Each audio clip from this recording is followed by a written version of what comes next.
السلام علیکم ورحمۃ اللہ وبرکاتہ۔ ایمان کی محنت۔ ایمان لغت میں کسی کی خبر کو خبر دینے والے کے اعتماد پر یقینی طور سے مان لینے کو ایمان کہتے ہیں۔ کلمہ لا الہ الا اللہ محمد رسول اللہ کا ترجمہ اللہ کی خبر کو محمد کے اعتماد پر یقینی طور سے مان لینے کا نام ایمان ہے۔ ایمان سے کیا چاہا جا رہا ہے؟ اللہ تعالیٰ کی ذات عالی سے براہ راست فائدہ حاصل کرنے کے لیے اللہ تعالیٰ کے اوامر کو محمد صلی اللہ علیہ وسلم کے طریقے پر پورا کرنے میں دنیا و آخرت کی تمام کامیابیوں کا یقین کرنا۔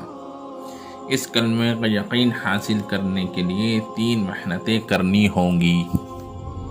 پہلی محنت دعوت دینا، دوسری محنت مشق کرنا، تیسری محنت دعا مانگنا۔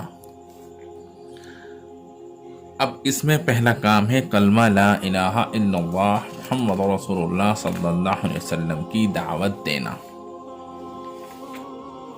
دعوت دینے میں اللہ کی بڑائی سمجھانی ہے، اللہ کی ربوبیت سمجھانی ہے، اللہ کی قدرت سمجھانی ہے۔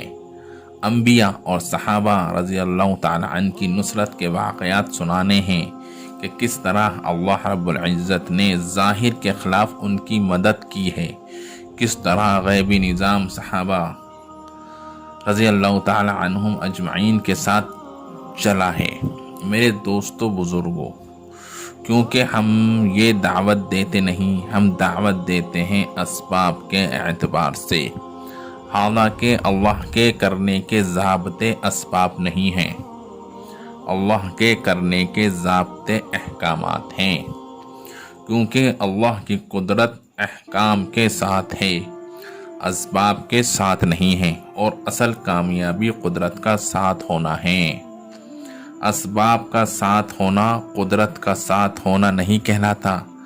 اسباب امتحان ہیں اور احکامات اطمینان ہیں۔ میرے دوستو، یہ انتہائی محرومی کی بات ہے کہ ہم یوں سوچیں کہ یہ غیبی نصرتیں صحابہ پر آ کر ختم ہو گئیں۔ بات یہ نہیں ہے، بلکہ بات یہ ہے کہ نصرت دعوت کے ساتھ ہے۔ نصرت انبیاء علیہم السلام کے ساتھ مخصوص نہیں، نصرت دعوت کے ساتھ ہے۔ آج بھی خدا کی قسم وہ ہوگا جو صحابہ اکرام کے ساتھ ہوا ہے، بلکہ اس سے زیادہ ہوگا، بشرطے کہ ہم اپنے آپ کو اس رخ پر لے کر چلیں تو صحیح۔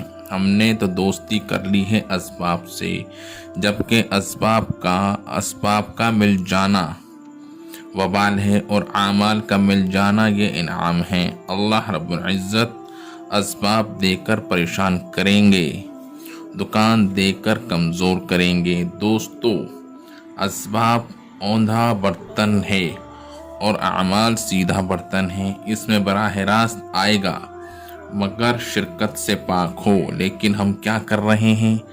اسباب جتنا ساتھ دیں اتنی دعوت دو، اتنا کام کرو۔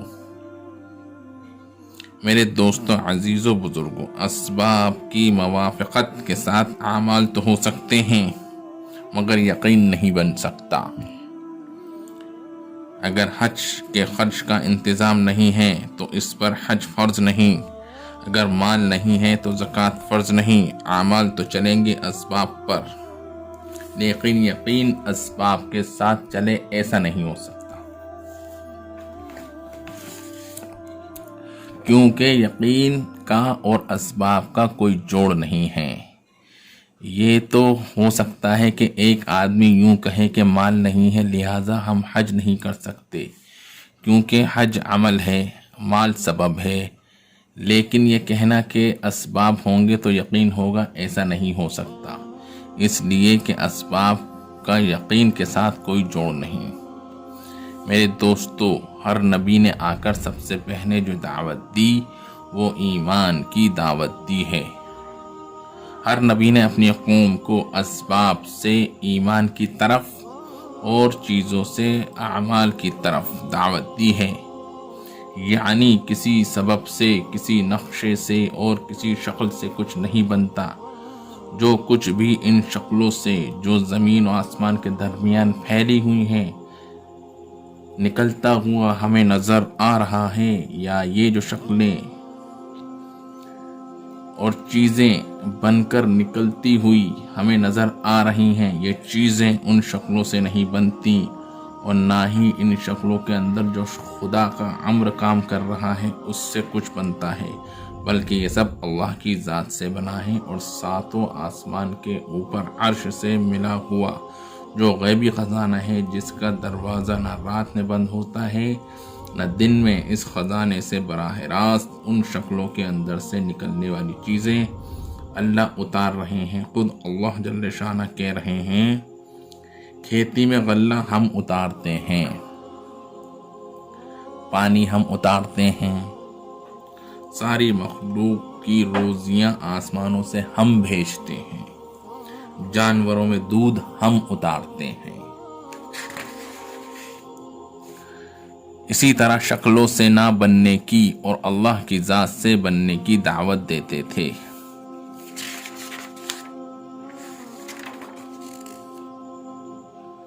اسی طرح چیزوں میں کامیابی نہیں ہے، چیزوں میں صحت نہیں ہے، چیزوں میں چین اور سکون نہیں ہے، چیزوں میں راحت نہیں ہے، چیزوں میں عزت نہیں۔ اگر صحت، چین، سکون، راحت اور عزت کو پانا چاہتے ہو تو یہ تمام چیزیں اعمال سے حاصل ہوں گی۔